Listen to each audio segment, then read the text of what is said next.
Doctor Anand from doctor Chaudhary pet clinic Kompally. देखिए, आज हम जानते हैं कैट्स के वैक्सीनेशन के बारे में। देखिए, डॉग्स में वैक्सीनेशन का जितना इंपॉर्टेंस है उतना ही कैट में भी उतना ही वैक्सीनेशन का इंपॉर्टेंस है। हम ये जानते हैं कि कैट में कौन कौन से वायरल डिसीजेस पे वैक्सीन लगी है। देखिए, पहला होता है आपका कैल्सी वायरस, सेकंड होता है आपका हर्पिस वायरस, थर्ड होता है आपका राइनोट्रकियाइटिस एंड फोर्थ होता है आपका पैन ल्यूकोपेनिया। तो ये 4 वायरस पे कैट्स को वैक्सीन लगती है। वैक्सीनेशन शेड्यूल है वो एकदम सिंपल है। उनके लिए सिर्फ 2 ही वैक्सीन है।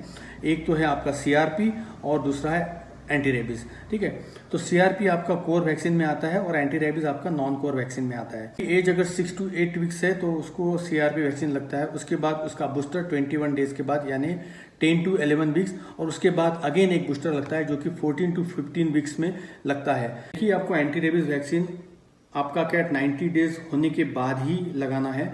उसके बाद आपको उसको बूस्टर 21 डेज के बाद लगाना है।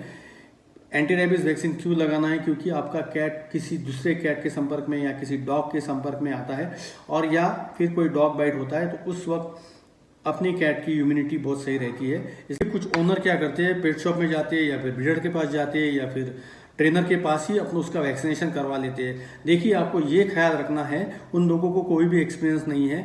वो लोग क्या करते हैं, कभी कभी एक्सपायरी डेट के वैक्सीन भी लगा देते हैं, जो कि आपको बहुत ख्याल रखना है। मेरे पास बहुत से केस ऐसे आते हैं जहाँ पे एक्सपायरी डेट के वैक्सीन लगाने के बाद कैट्स को डिसीज होता है और वो डिसीज जल्दी ठीक नहीं होता है या फिर कभी कभी उस कैट्स का डेथ भी हो जाता है। तो ये मैं एडवाइस करता हूँ कि आपको जो भी वैक्सीनेशन है वो प्रॉपर वेटरनेरियन रजिस्टर्ड वेटरनेरियन के थ्रू ही करवाना है। देखिए, आप जो आपका सवाल है ट्रेनिंग के बारे में डॉग के, वो आप ट्रेनर से पूछिए, बट अगर डॉग के हेल्थ के बारे में आपको कुछ भी सवाल है तो आपको सिर्फ वेटरनेरियन से ही पूछना है। Thank you.